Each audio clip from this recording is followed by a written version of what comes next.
29 mai 1985. Toute l'Europe du football retient son souffle dans l'attente de ce qui doit être un match historique. Les Anglais de Liverpool et les Italiens de la Juventus vont s'affronter en finale de la Coupe d'Europe des clubs champions. À Bruxelles, ce jour-là, le stade du Heysel, qui a été reconstruit depuis, est plein à craquer de 60 000 supporters déchaînés. Brutalement, 3 quarts d'heure avant le coup d'envoi, la fête bascule dans la tragédie. Sur les gradins de la tribune Z, un groupe de supporters du Liverpool monte à l'assaut des spectateurs italiens. Sur les gradins, 38 supporters meurent piétinés ou écrasés par une foule en panique. Une 39e victime succombera 3 mois plus tard à ses blessures. 32 Italiens, 4 Belges, 2 Français et 1 Irlandais ne sont jamais rentrés chez eux.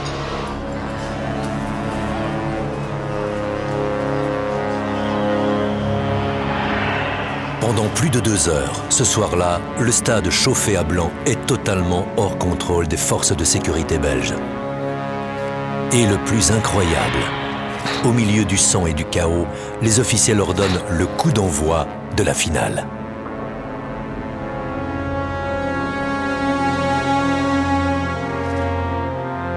À la 91e minute de la partie, ce tir de Michel Platini donne la victoire à la Juventus. Sur le terrain, les joueurs italiens exultent. Manifestation indécente, dira la presse. 20 ans après le drame du Heysel, des questions lancinantes restent posées. Qui sont les vrais responsables de cette tragédie? Pourquoi la finale se joue-t-elle alors que les corps des 38 premières victimes reposent derrière le stade? Enfin, pourquoi les médias décident-ils de retransmettre ce match tragiquement endeuillé?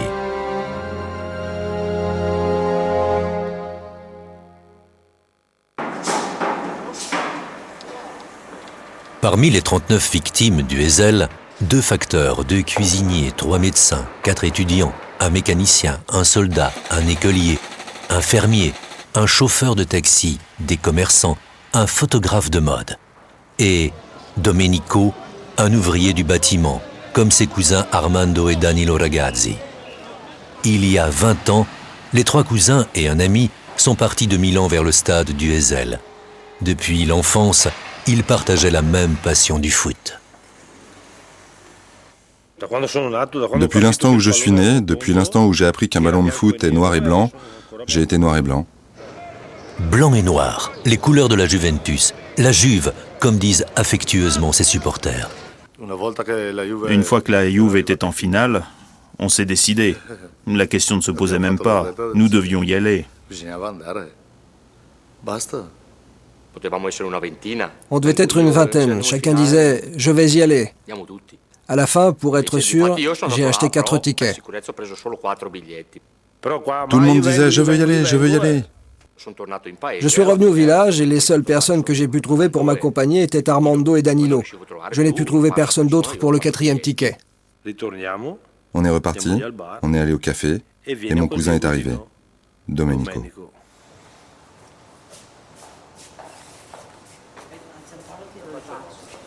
En 1990, 5 ans après la tragédie du Heysel, la justice belge a tenté d'établir les responsabilités. Les autorités belges et les organisateurs ont été épargnés, mais 14 supporters britanniques du Liverpool parmi les ultras, ceux qu'on appelle les hooligans, ont été plus lourdement condamnés.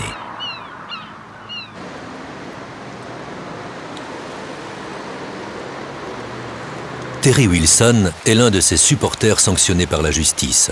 3 années de prison, dont la moitié avec sursis pour homicide involontaire. Aujourd'hui, il est maître nageur. Je travaillais au marché aux fruits à l'époque et je commençais à 6 h du matin. Et vers 7 h environ, un policier s'est amené, j'étais sur mon transpalette et le policier s'est approché. « Vous êtes Terry Wilson ?» J'ai dit « ouais ». Il est venu vers moi, il a dit « Nous vous arrêtons pour le meurtre de Mario Ronchi et de 38 autres personnes ». Et franchement, j'ai rigolé, du style « Arrêtez vos conneries ». Pour meurtre, tout ce que j'ai fait, c'est de les renverser, donner quelques coups de poing, aider nos supporters. Vraiment, pour meurtre. En fait, Terry Wilson n'a passé que 9 mois derrière les barreaux. Et de toute façon, il ne s'est jamais considéré comme l'un des hooligans qui ont mis le stade du Heysel à feu et à sang. Le 29 mai 1985, des milliers de supporters du club de Liverpool partent pour la Belgique. Au milieu d'eux, un policier britannique, Ian McGregor. À cette époque, j'étais assistant directeur à la police des transports britanniques. Il était de ma responsabilité de faire en sorte que pour tous les matchs de football sur le continent, toute information et renseignement soient communiqués aux forces de police compétentes, aux consulats et aux autres organismes à l'étranger. Pour être honnête, je n'avais pas de problème. Les compagnies maritimes et les commandants étaient très coopératifs. Et ils contrôlaient effectivement les bars et s'assuraient qu'on ne vende pas d'alcool à bord. Nous avions tout pouvoir en tant que policiers jusqu'au moment où le ferry accostait. Nous devenions alors de simples citoyens. Nous enlevions nos uniformes, nous les rangions dans un sac et nous poursuivions le voyage dans les trains spéciaux avec des vêtements ordinaires. Mais une fois sur le sol belge et en civil, Ian McGregor n'a plus aucune autorité de police. Au moindre incident, c'est donc la police belge qui doit prendre le relais.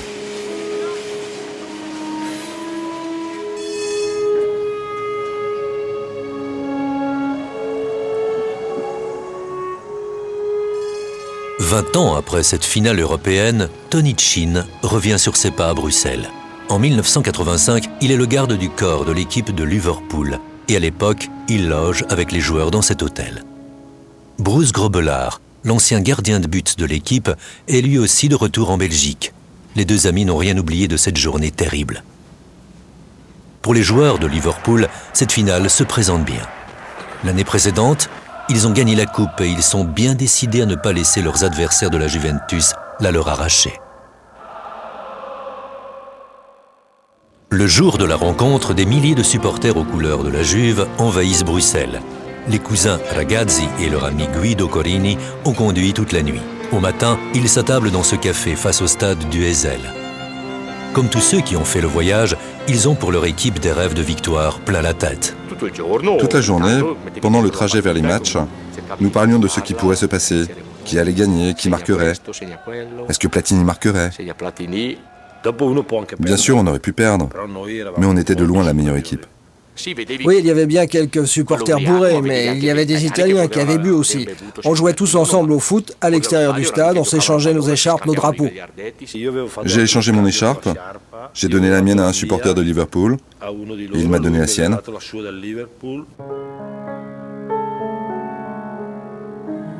Pour les officiels, c'est aussi une longue journée qui commence.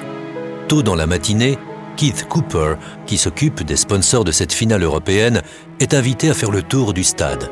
À l'époque, il remarque que le Heysel est en mauvais état et il en est très contrarié.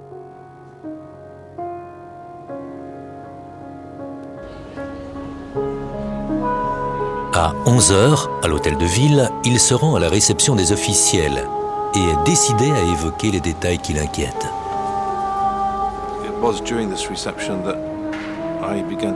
Pendant la réception, j'ai commencé à exprimer une certaine inquiétude sur ce qui pourrait se passer. Au cours de notre travail, nous avions remarqué sur les gradins beaucoup de pierres et de gravats.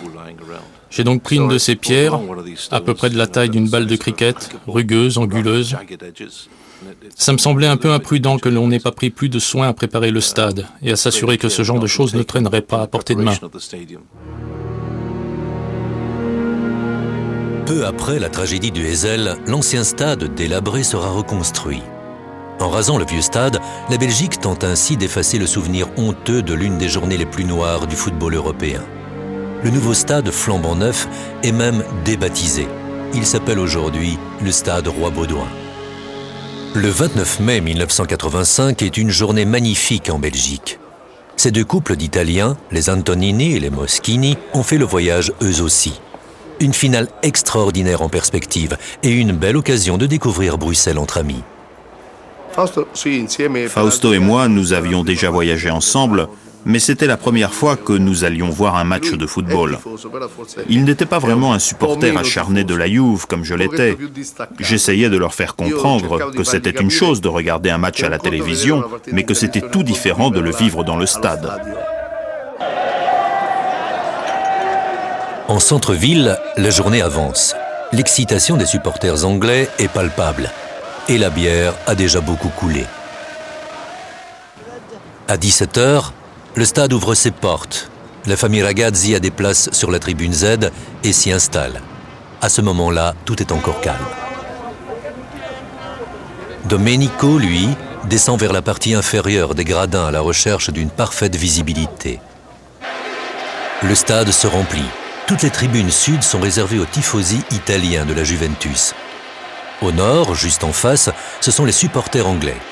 Et juste à côté de ce secteur anglais, séparé par un fragile grillage à peine dissuasif, la tribune Z. Une zone, en principe, réservée aux spectateurs neutres. C'est là que la famille Ragazzi attend le début du match, tandis qu'à l'extérieur, la tension monte. La police a de plus en plus de mal à contenir les resquilleurs. Aujourd'hui, 20 ans plus tard, les deux couples d'amis sont de retour sur les gradins. Mais le nouveau stade n'a plus rien de commun avec le Heysel de la funeste soirée de finale entre Liverpool et la Juventus. Il y avait sur le sol des fragments de ciment, de la terre, du sable. Le stade se délabrait, mais on était emportés par l'euphorie, par l'ambiance, et nous avons décidé de rester. Quand les bagarres ont commencé, ils se sont inquiétés. Ils m'ont dit « Tu ne penses pas que c'est dangereux ? On devrait s'en aller d'ici, vraiment. » Mais j'avais assisté à plus de matchs qu'eux, et ce qui se passait m'inquiétait moins. J'ai essayé de les rassurer en leur disant « Non, non, les supporters font toujours ça. Vous verrez, ça va bientôt se calmer. » Nous avons discuté sur le fait de savoir où nous devrions nous asseoir. En bas, à l'avant, où nous verrions mieux, ou un peu plus haut, en arrière, où il y avait un peu moins de monde. C'est là que j'ai été. Après quelques minutes, les autres seront montés là où j'étais. C'est peut-être ce qui nous a tous sauvés. 2 heures avant le match, le stade est bondé. Les fans de Liverpool et les tifosi de la Juve hurlent à plein poumon. Les spectateurs italiens sont les plus nombreux. Je n'étais tout simplement pas préparé à voir ce que j'ai vu. J'ai assisté à des matchs à Wembley, à Liverpool, à Glasgow, mais je n'ai jamais rien vu de tel. L'ambiance était électrique. Il y avait des banderoles, des couleurs, des battements de tambour et les énormes clameurs de la foule qui montaient. Juve, Juve.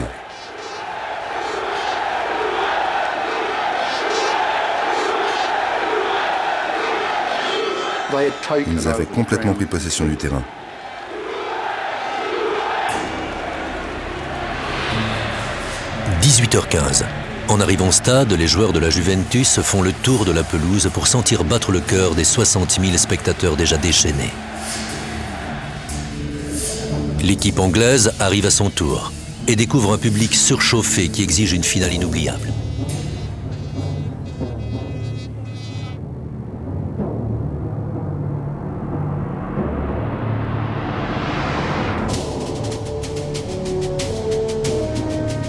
20 ans plus tard, Bruce Grobbelaar et Tony Chin n'ont pas oublié leurs supporters exaltés et ce moment enivrant d'avant-match. C'est gigantesque maintenant. Je me souviens d'une banderole. C'était écrit « Bruxelles, prends garde, notre Bruce n'est pas un gamin ». On ne sentait pas vraiment l'adrénaline jusqu'à ce qu'on arrive ici. Et alors on s'est éclaté parce que nos supporters étaient tous là. C'était de la folie. Et le bruit. C'était tout simplement génial. Et c'était juste dans ce coin-là où étaient les supporters. 18h30. Tous les joueurs quittent maintenant le terrain pour les vestiaires. À ce moment précis, éclatent les premiers incidents dans la tribune Z. Entre les camps adverses, l'engrenage est classique. Slogans, invectives, projectiles. D'autres facteurs vont précipiter le drame. Un grillage qui n'isole pas les supporters adversaires en surchauffe. Le béton des gradins qui s'effrite et sert de projectile. Et surtout, la pénurie des forces de sécurité. Car ce jour-là, au stade, le maintien de l'ordre est confié à un personnel de réserve mal entraîné et peu nombreux. Un fait que l'ancien patron de la gendarmerie belge reconnaît aujourd'hui. La gendarmerie belge avait des unités spécialement entraînées. pour maintenir l'ordre public. Mais ils avaient fait beaucoup d'heures supplémentaires auparavant, ce mois-là, pendant la visite du pape. C'est ce qu'on appellerait en français le fond du panier. Un escadron composé de gendarmes plus âgés et moins entraînés. Et bien sûr, c'était l'escadron placé près du bloc Z, exactement là où se sont déroulés les événements tragiques. À l'origine des violences, dit le rapport d'enquête, un violent assaut des Anglais sur la tribune Z. Depuis 20 ans, Terry Wilson, lui, maintient une autre version. Ce jour-là, il n'a fait que répondre à des provocations. Personne ne cherchait de problème. Donc c'était super. Et ensuite, alors qu'on chantait et tout ça, des trucs qui se passaient dans les tribunes Z ont attiré notre attention. Il y avait un jeune gars qui portait un maillot de Liverpool. Il avait quoi, entre 8 et 12 ans? Il se faisait tout simplement massacrer par des Italiens. On s'est vraiment mis en colère à cause de ça. Qu'est-ce qui se passe? Qui sont ces gens qui se battent là? Pourquoi se battent-ils? Et donc notre réaction immédiate a été à battre les barrières et aller là-bas porter secours à nos supporters. C'était soit rester là et les laisser les Italiens vraiment tabasser les supporters de Liverpool, soit y aller et essayer de les aider, faire quelque chose. Pourtant, ce soir-là, des hordes de fans anglais se jettent sur les tifosi et les gendarmes restent impuissants. Ces faits sont aujourd'hui établis.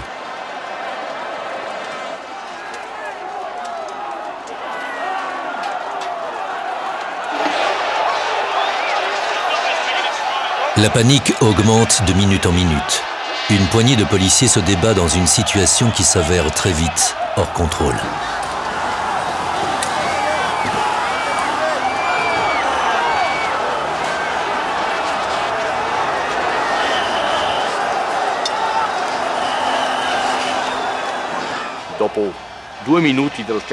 Après quelques instants, j'ai senti mes baskets qui glissaient, qui étaient arrachées de mes pieds. Je me suis rendu compte que j'étais pieds nus. Mes pieds ne touchaient même plus le sol. Des chaussures ne s'enlèvent pas comme ça, sans raison.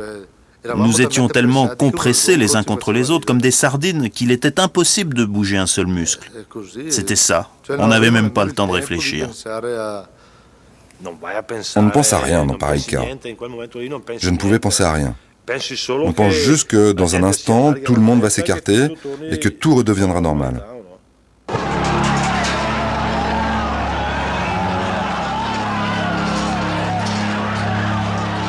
Il est 19h30. Sous la poussée énorme de la foule piégée, le mur de la tribune Z cède. Des dizaines de spectateurs sont alors piétinés et asphyxiés. Cet homme, en chemise jaune, est un jeune Britannique. Il tente désespérément de discipliner la foule. Peine perdue, la tragédie est en marche.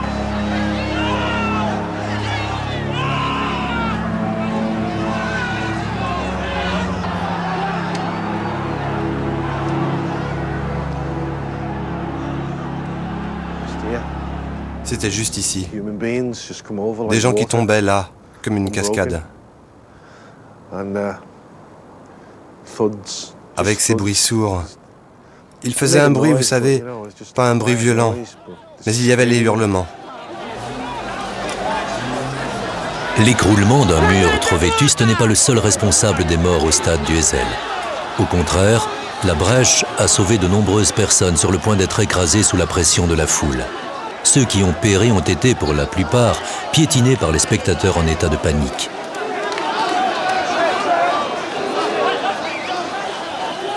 Fausto Moschini et Alessandro Antonini ont échappé au pire.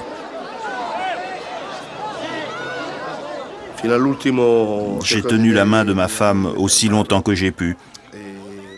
Et puis à un moment donné, je me suis rendu compte que je ne la tenais plus et que j'étais couché par terre.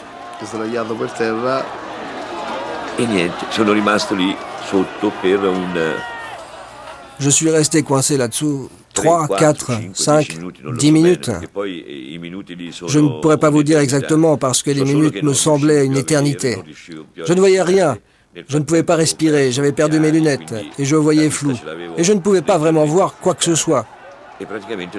À ce moment-là, plein de choses me sont passées par la tête. Mais la seule chose que je me rappelle avoir pensé a été « Je suis venu mourir à Bruxelles pour un match de foot ». À moins de 50 mètres de ces violences, dans le salon d'honneur, la réception des VIP commence. Le ministre italien du Travail, invité d'honneur de cette finale européenne, s'apprête à son tour à rejoindre la réception. Soudain, des supporters italiens en état de choc se ruent sur lui. Io ricordo che entrammo, tutto era normale, la macchina si fermò di fronte praticamente alla porta con cui si Je me rappelle qu'on est arrivé en voiture, tout semblait normal.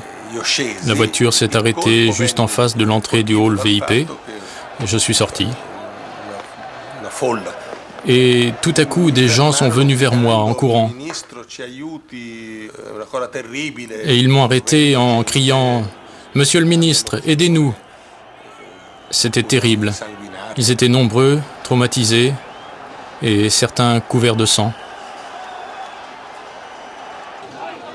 Et à cette époque-là, j'étais vice-président de la commission. Il m'avait invité à la finale de la Coupe d'Europe. Et moi, à mon tour, j'avais invité Henry Kissinger, l'ancien secrétaire d'État américain. Et donc, j'ai tout de suite téléphoné de ma voiture pour aller leur dire, écoutez, ça va commencer avec du retard. Restez à l'hôtel jusqu'à ce que je vous appelle. À l'époque, Étienne d'Avignon est l'un des seuls à disposer d'un téléphone dans sa voiture.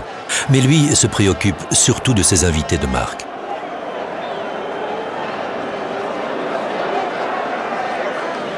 Les téléphones en service dans le stade sont saturés et les moyens de liaison de la police et de la gendarmerie ne fonctionnent pas. Dans le stade, la confusion est totale et les violences redoublent. Le bourgmestre, le maire était à côté de moi et je pensais, qu'est-ce qui va se passer maintenant? Qu'est-ce qu'on va faire? Si les Italiens apprennent ce qui s'est passé, comment réagiront-ils? Et qu'est-ce que les Anglais vont faire? Nous devions nous assurer que les gens restent là où ils étaient. Je n'en suis pas sûr, mais je pense que le bourgmestre a dit à ce moment-là que nous devrions annuler le match. Sur le terrain, 3/4 d'heure après le début des violences, il n'y a toujours pas de poste de commandement opérationnel. Ordre et contre-ordre se succèdent et les renforts n'arrivent pas. J'ai essayé de m'échapper, mais comme mes pieds ne touchaient même pas le sol, je n'ai pas pu et je suis tombé par terre. Et j'ai entendu quelqu'un dire « Il charge à nouveau ». Et désespéré, j'ai agrippé le mur et je me suis hissé par-dessus sans même regarder. Il y aurait pu tout aussi bien y avoir un trou de 50 mètres et je me suis jeté sans savoir.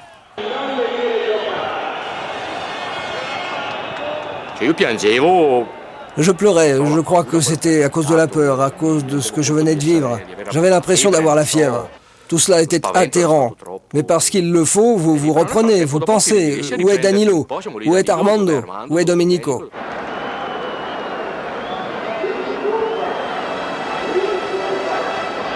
Comme ces spectateurs choqués, hébétés, mais saufs, Guido, Armando et Danilo ont réussi à sortir du piège. Mais leur cousin Domenico manque à l'appel. Il faut le retrouver. Mais où?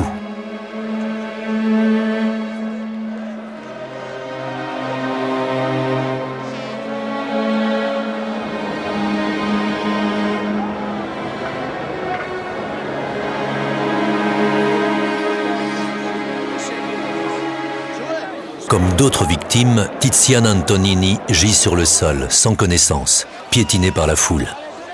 Son mari est sous le choc et, sans trop savoir comment, il trouve la force d'organiser son évacuation.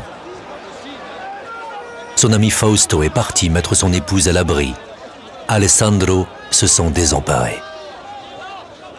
Je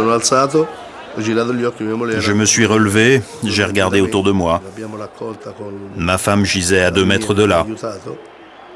Je l'ai soulevée avec un policier, je l'ai prise par les jambes et lui par les bras, et nous l'avons descendue vers les vestiaires. À ce moment précis, une ambulance est arrivée. et nous l'avons mise dedans. Je me rappelle que, alors qu'on partait avec l'ambulance, un supporter anglais qui avait une blessure qui saignait à la jambe a essayé d'arrêter l'ambulance.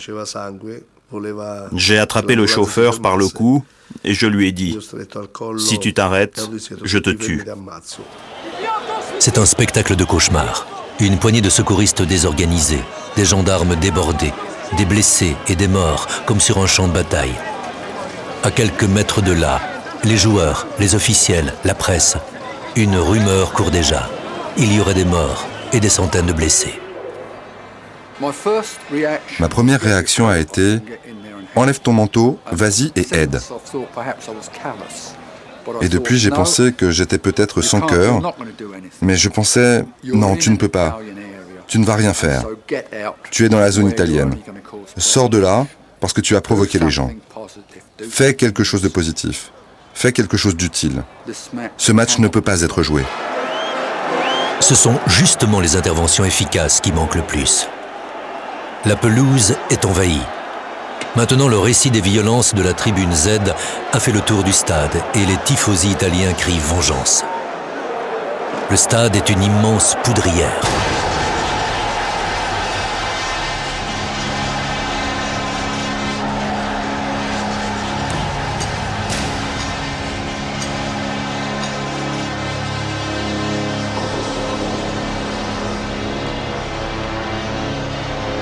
Le temps passe, et toujours aucune concertation entre gendarmerie et police. Pas de coordination des secours non plus. Chacun se débrouille comme il peut. Il est 19h45. Plus d'une heure après le début des violences, officiels et organisateurs improvisent une réunion. Faut-il faire jouer le match ou faire évacuer le stade? Pour Ian McGregor, l'officier de police britannique, la réponse est claire.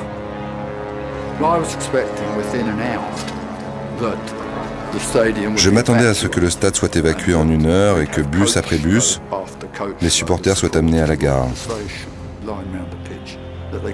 Je ne pouvais pas croire qu'avec des cadavres allongés autour du terrain, ils pourraient jouer ce match. Au stade, du renfort arrive enfin, mais la police montée ne parvient pas à calmer la foule. Ni sur la pelouse, ni sur les gradins. Dans le salon d'honneur, où les VIP sont en réunion de crise, on se dispute beaucoup. Évidemment, tout le monde était très agité. Tous parlaient d'une voix forte, sans se soucier les uns des autres, et sautant d'une conversation à l'autre. Comme ça arrive souvent dans des discussions où personne n'est le responsable et où personne ne prend l'initiative, chacun passe son temps à se focaliser sur la seule chose qui lui paraît importante. Et tout ce que je voulais leur dire, c'était « fermez-la ». Et le bourgmestre de Bruxelles, qui ne savait pas qui était M. de Michelis, à un moment donné, dans la réunion, dit « Tu te tais ou je te fais arrêter ». Les gens présents semblaient uniquement préoccupés de dire « Ce n'est pas notre faute, nous ne sommes pas responsables ».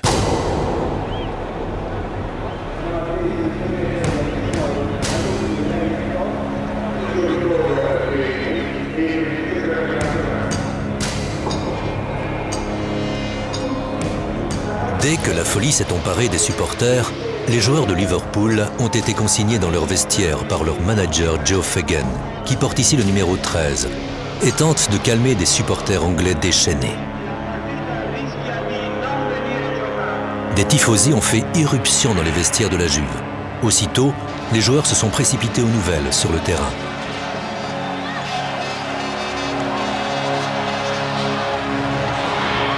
Il se passe quelque chose de grave. Stefano Tacconi, le gardien de but de la Juve, est de ceux qui décident d'aller au contact du public. Quand vous vous trouvez au milieu d'une foule, même si ce sont vos supporters, vous ne vous sentez pas tellement en sécurité. Nous essayons de faire en sorte qu'ils se comportent bien. Tiens, me voilà en maillot bleu. Vous pouvez difficilement sortir et dire aux ultras « 30 personnes sont mortes ». Ça ne ferait que les rendre encore plus furieux. Donc, vous essayez de les persuader, de les convaincre que ce n'est pas si terrible, qu'il y a moins de victimes, qu'il y a seulement des blessés. C'était stupéfiant, parce que c'était la première fois que je les voyais d'aussi près. Il y avait juste une barrière métallique entre nous, mais c'était terrible. Beaucoup d'entre nous l'ont dit, des gens sont morts, vous ne devez pas jouer, en aucun cas. Nous, les dirigeants et les joueurs de la Juventus, nous étions sortis pour voir ce qui se passait. Les supporters qui avaient envahi le terrain sont venus vers nous. Ils se tenaient là. Certains avaient été tabassés, ils saignaient, ils pleuraient en disant « Francesco, c'est mon nom, Francesco. Il y a des gens qui sont morts. Il y a eu un drame. » Et ensuite, un autre a dit « Francesco, je peux avoir un autographe ?» Le contraste entre les deux était surréaliste et traduisait bien le fait qu'on ne pouvait vraiment pas comprendre ce qui s'était passé.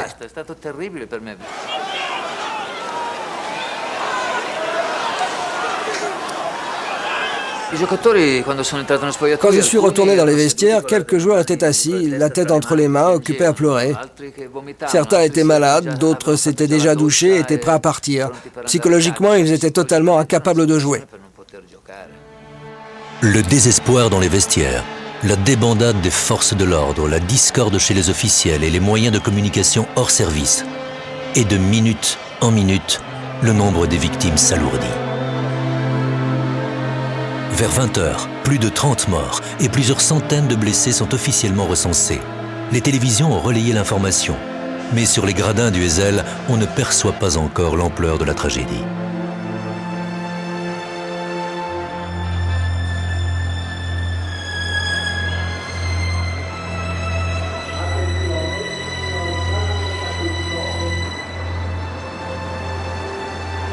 Les secours sont débordés. C'est une norie incessante d'ambulances de fortune vers 9 hôpitaux de Bruxelles, tous assaillis par les familles. Fou d'inquiétude, Alessandro Antonini attend lui aussi des nouvelles de son épouse.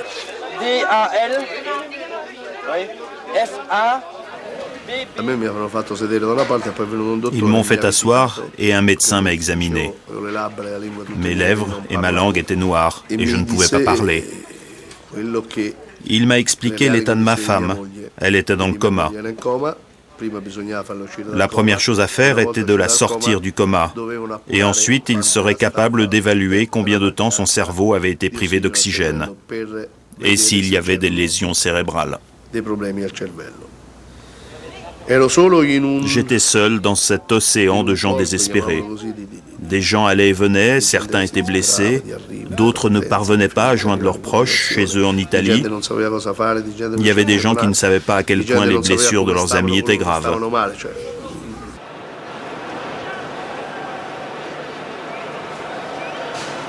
Il est presque 20h30. Au stade, les supporters sont toujours déchaînés.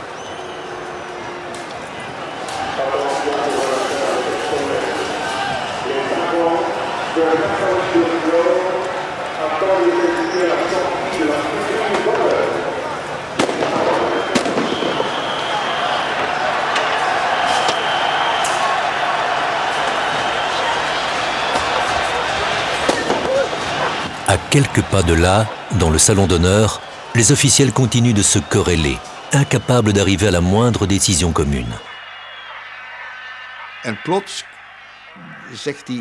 Alors ce ministre italien a dit en français: qui est-ce qui est maintenant le patron ici? Qu'est-ce qui est le responsable? Silence total. Le bourgmestre qui se tenait à côté de moi s'est retourné et m'a désigné en disant: c'est le général. Je leur ai dit tout de suite: le match doit avoir lieu. Et j'ai ajouté: vous devrez me donner le temps d'amener des effectifs supplémentaires. Ils ont été d'accord. Et donc le match a eu lieu. Jouer cette finale.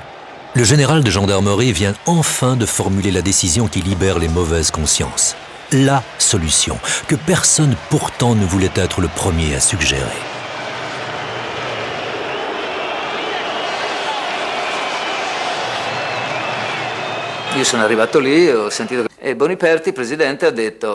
Alors le président Boniperti a dit « D'accord, si c'est ce que vous voulez, nous jouerons.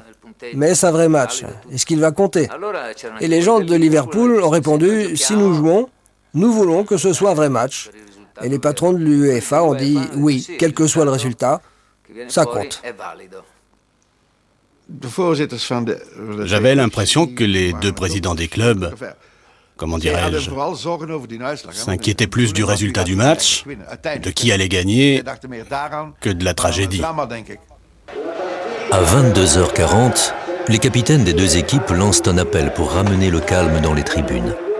Sans grand résultat. Jouer cette finale est la seule façon de désamorcer la violence, expliquent les officiels. L'unique moyen de ramener les supporters au calme face au spectacle tant espéré. Jouer pour faire baisser la tension doit aussi permettre de faire rentrer de nouveaux renforts policiers.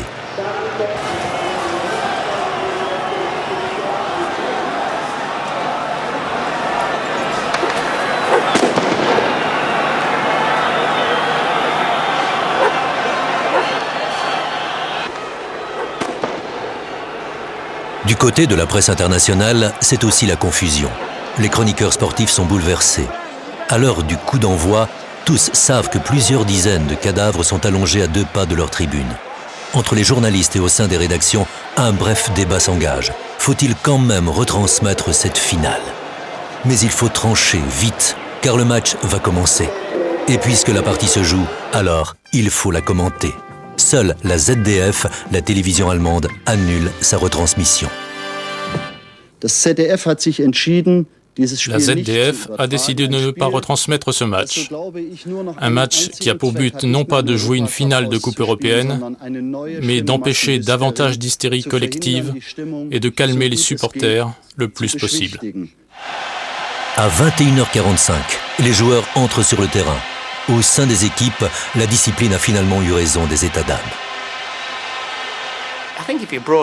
Si vous avez été éduqué civiquement et que le chef de la police vous dit « vous devez faire ceci », je pense que 99% des gens penseraient « très bien, c'est ce que nous devons faire ».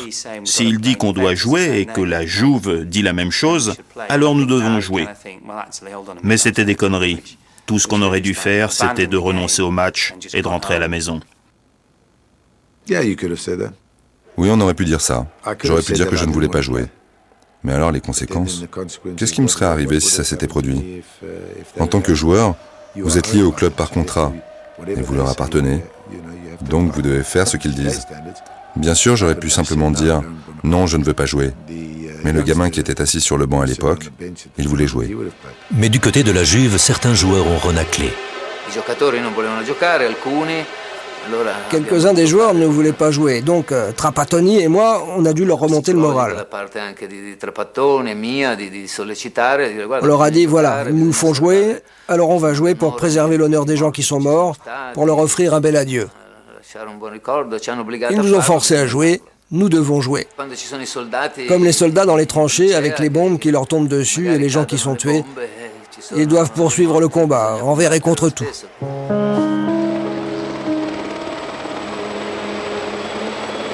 Le stade est désormais sous haute surveillance et le match s'engage.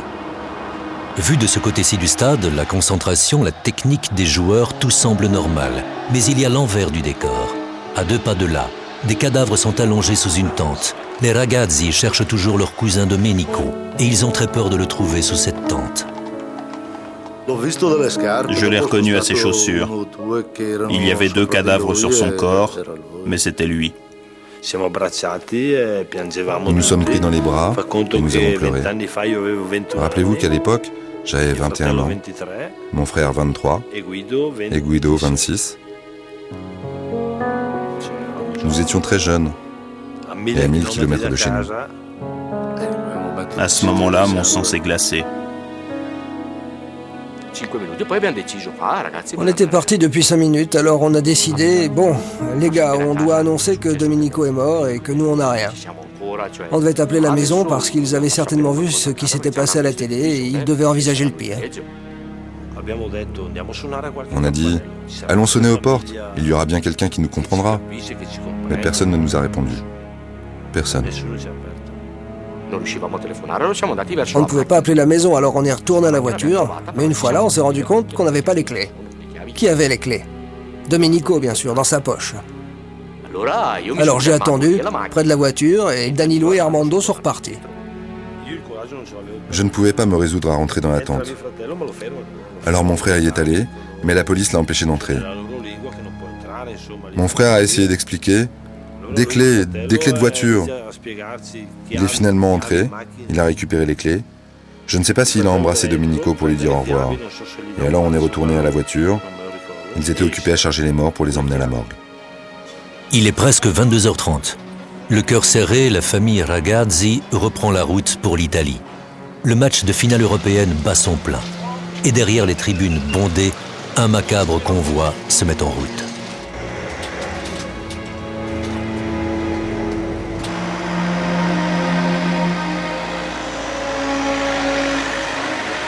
Les morts et leurs familles partent maintenant en bus vers une chapelle ardente improvisée à l'hôpital militaire de Bruxelles. Depuis des heures, Alessandro Antonini attend que sa femme Tiziana reprenne conscience. Pendant ce temps, leur ami Fausto les cherche désespérément et il se prépare au pire. En taxi, il vient de faire la tournée de presque tous les hôpitaux de Bruxelles. En vain.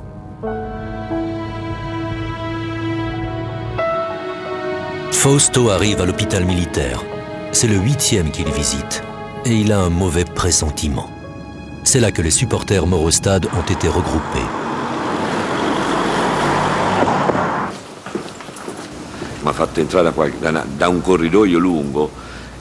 J'ai descendu un long couloir, je ne savais pas trop à quoi m'attendre. On m'avait dit que c'était le seul endroit où je pourrais trouver mon ami. Il y avait un monsieur qui m'avait amené ici et qui m'avait dit « Malheureusement, nous n'avons pas encore finalisé la liste. Vous allez devoir les reconnaître, vous-même. » Je pensais qu'il y aurait 2 ou 3 corps, mais quand il a ouvert la porte, j'ai vu tous ces corps. C'était exactement ici.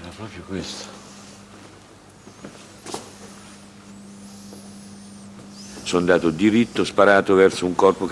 me suis tout de suite dirigé vers le plus petit corps parce que Tiziana était petite. Mais à mi-chemin, j'ai ralenti, j'ai chancelé et puis j'ai marché lentement parce que j'avais peur. Mais alors que je n'étais plus qu'à 2 ou 3 mètres, je me suis rendu compte que ce n'était pas Tiziana, mais bien un jeune garçon de 9 ou 10 ans.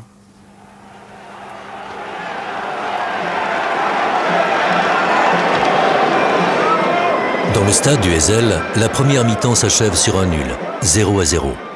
3 heures après la tragédie, cette pause permet enfin d'utiliser la sono du stade pour diffuser des listes des supporters disparus.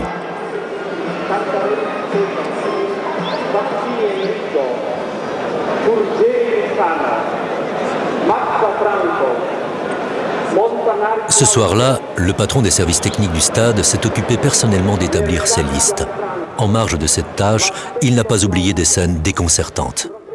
Je suis retourné dans la tribune d'honneur quand le match a débuté et je me suis retrouvé avec un supporter italien et il était en train de crier et puis je l'ai regardé et le gars était sans chaussures, plein de sang et il était en train d'encourager son équipe. La seconde mi-temps de la finale se joue depuis 13 minutes. Soudain, Boniek est fauché à la limite de la surface de réparation. Aussitôt et sans hésiter, l'arbitre accorde un pénalty à la Juventus. Pourtant, le ralenti montre que la faute est commise nettement en dehors de la surface. Je pensais, eh ben voilà, ils essaient de tricher sur un pénalty qui n'était absolument pas un pénalty. Et maintenant, je vais faire tout mon possible pour l'arrêter, parce que ce n'est tout simplement pas juste. Le gardien de but de Liverpool ne parvient pas à détourner ce tir de Michel Platini, ce qui permet à la Juve d'ouvrir le score. Simple erreur d'appréciation de l'arbitre ou pénalty cadeau? La question a nettement traversé les esprits ce soir-là, bien que personne n'ait osé récriminer.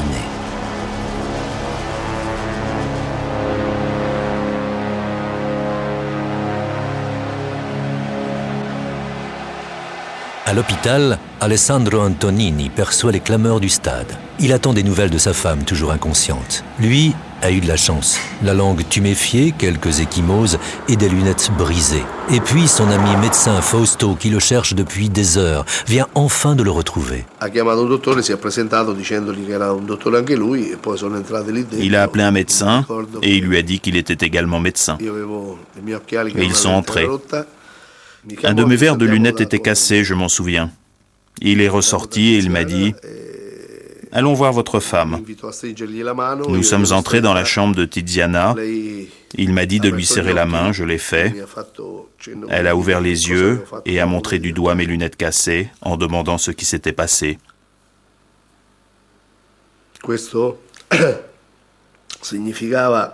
Cela montrait que le coma n'avait pas entraîné de lésions cérébrales.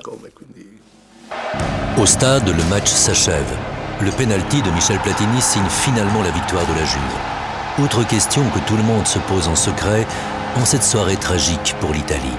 La coupe pouvait-elle échapper à la Juventus? Le stade du Heysel se vide. De nouvelles forces de police viennent d'être appelées pour encadrer le retour rapide des supporters de Liverpool vers la frontière. On était déconcertés par ce qui se passait. Pourquoi voulait-il qu'on quitte le pays aussi rapidement? Pourquoi ne pouvait-on pas aller faire un tour et visiter le coin? Et ensuite, quand on s'est retrouvé sur le bateau et qu'on a commencé à voir les images à la télévision, en fait, ça a été le choc. Un choc qui a frappé tout le monde. Dès la fin du match, les joueurs de la Juventus célèbrent bruyamment leur toute première coupe européenne des clubs champions. Ces débordements de joie à l'issue d'un événement sportif qui a fait tant de morts seront très critiqués. Vous voyez, c'est comme si nous étions tous encore sous hypnose. C'est comme les supporters. Si vous les aviez interviewés à ce moment-là, ils auraient dit « on est champion d'Europe, on a gagné la coupe, on est les meilleurs ». Et ensuite, le jour suivant, « mais pourquoi a-t-on joué ? On n'aurait pas dû. Pourquoi a-t-on fait la fête ? On n'aurait pas dû. »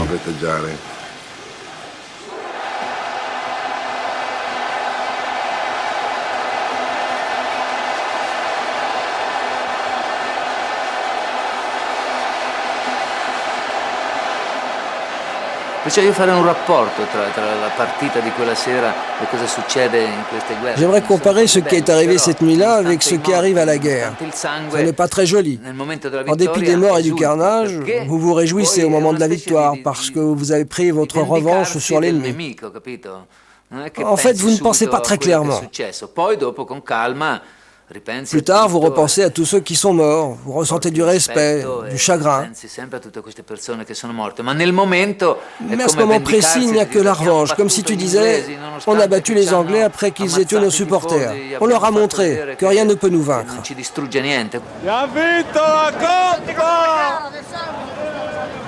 Inglesi animali! Assassini! Assassini! We've all, well, not all, but a lot of people, tout le monde, enfin pas tout le monde, mais beaucoup de gens, moi compris, pètent les plombs trop vite. Ils réagissent avec leurs tripes, plutôt que de réfléchir aux conséquences de leurs actes.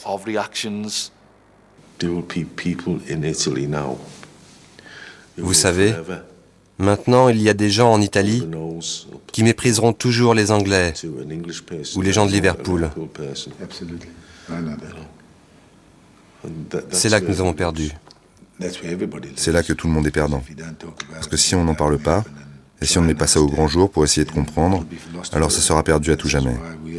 Et c'est pour cette raison que nous sommes ici, que je suis revenu maintenant à l'endroit où ça s'est passé. Je veux que cela repose en paix. Vous savez, je n'oublierai jamais, mais au moins j'ai trouvé quelques réponses ici. 20 ans après le drame du Heysel, tous ceux qui ont accepté de témoigner, comme Bruce Grobbelaar, ont réveillé le souvenir d'une journée en enfer. Ils l'ont fait pour la mémoire des 39 victimes d'une violence barbare.